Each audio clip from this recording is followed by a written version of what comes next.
Muito boa noite, caríssimos irmãos. Sejam todos bem-vindos ao Evangelho, Prece e Irradiação do Centro Espírita Cearense. Sejamos mais uma vez gratos pela oportunidade de ouvir e participar desse Evangelho. E hoje, peço em especial aos trabalhadores do Centro Espírita Cearense e seus respectivos familiares, e também por todos aqueles que se encontram aflitos e doentes do corpo e da alma. Que seus corações possam ser afagados e que os ensinamentos de hoje possam nos servir de reflexão da maneira pela qual estamos lidando com as nossas dores e os nossos desafios. E que a prece a seguir possa limpar nossas mentes e nos fazer enxergar o que verdadeiramente devemos ver, perceber e sentir. Então reflitamos com a prece: Jesus, eu confio em Ti. E Ele nos diz: por que te confundes e te agitas diante dos problemas da vida? Deixa que eu cuide de todas as tuas coisas e tudo será melhor. Quando você entregar a mim, tudo se resolverá com tranquilidade, segundo os meus desígnios. Não se desespere, não me dirija uma oração agitada, como se quisesse exigir o cumprimento dos seus desejos. Feche os olhos da alma e diga com calma: Jesus, eu confio em Ti. Evite as preocupações e as angústias e os pensamentos sobre o que pode acontecer depois. Não bagunce os meus planos, querendo impor as suas ideias. Deixe-me atuar com liberdade. Se abandone confiamente em mim. Repouse em mim e deixe em minhas mãos o seu futuro. Faça a sua parte e diga-me frequentemente: Jesus, eu confio em Ti. O que mais danos te causa são as razões, suas próprias ideias e você querer resolver as coisas à sua maneira. Quando me disser: Jesus, eu confio em Ti, não seja como o paciente que pede ao médico que cure porque ele sugere um modo de fazer. Deixe-se levar em meus braços divinos. Não tenha medo. Eu te amo.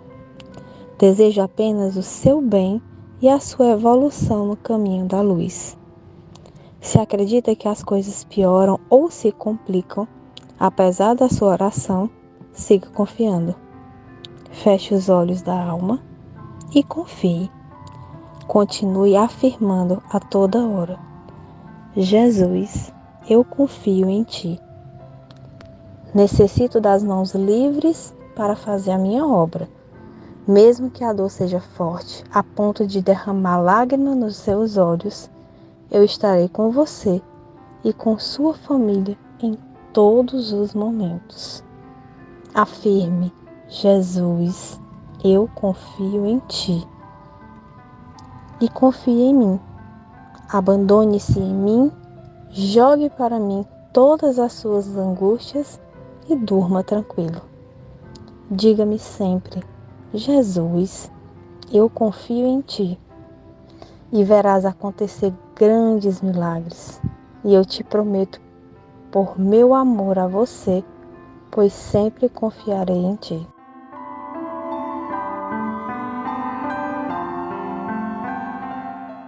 O Evangelho segundo o Espiritismo, capítulo 4, itens 8 e 9.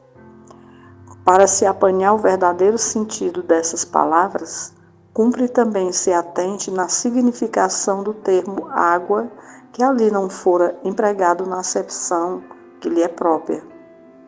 Muito imperfeitos eram os conhecimentos dos antigos sobre as ciências físicas.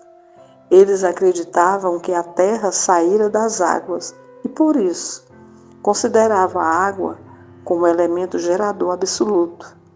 Assim é que na Gênesis se lê: O Espírito de Deus era levado sobre as águas, flutuava sobre as águas, que o firmamento seja feito no meio das águas, que as águas que estão debaixo do céu se reúnam em um só lugar e que apareça o elemento árido, que as águas produzam animais vivos que nadem na água e pássaros que voem sobre a água e sob o firmamento.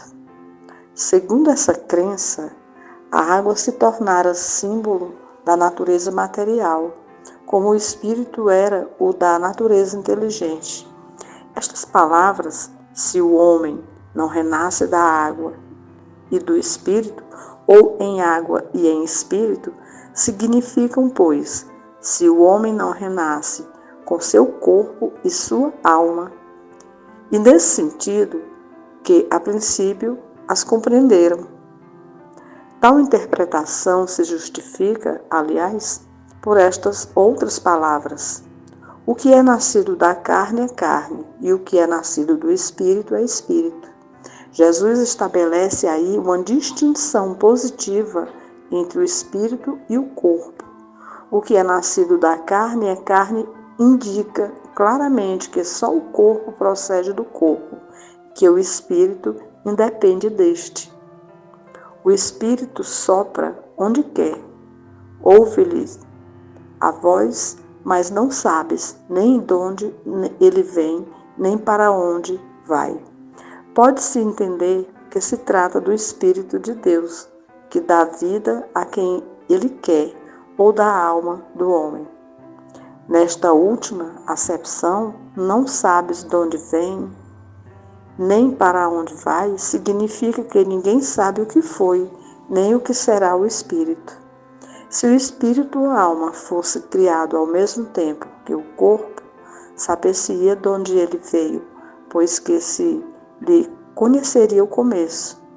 Como quer que seja, essa passagem consagra o princípio da preexistência da alma e, por conseguinte, o da pluralidade das existências.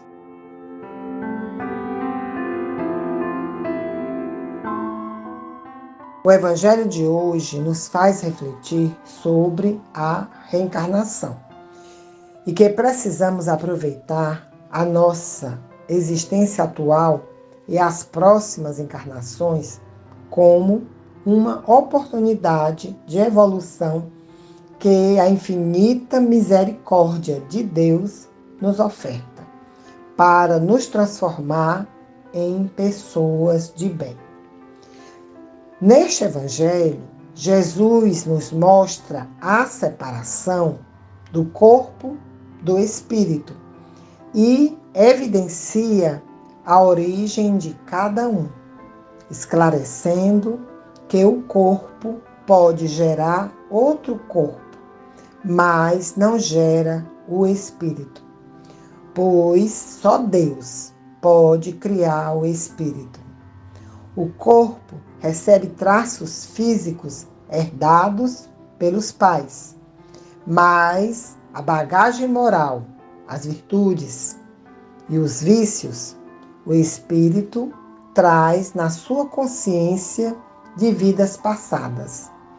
É importante mencionar que Jesus também diz neste Evangelho que não sabes de onde ele vem, nem para onde vai. Aqui precisamos entender que ninguém tem ideia sobre o que foi, nem sobre o que será o Espírito.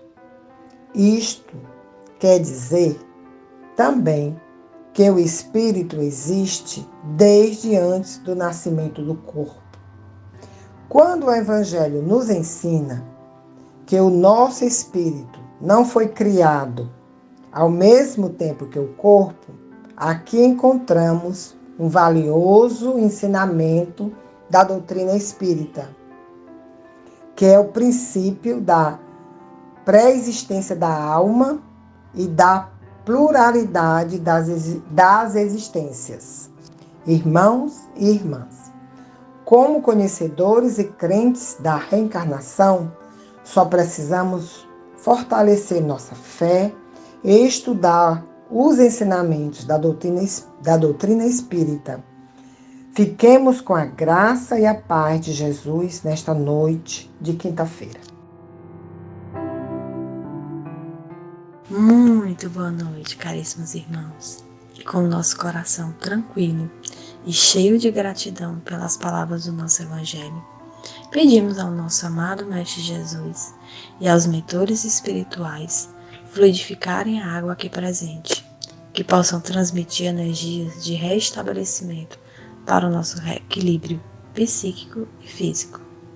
Que as moléculas da água sejam convenientemente transformadas para a cura dos doentes, para a bênção das crianças, dos idosos e restantes, para o refazimento espiritual de todos os que não puderem estar presentes e se beneficiarão ao beberem esta água. Que este santo momento inspire a todos nós a nos tornarmos mais humildes, caridosos e fraternos uns com os outros.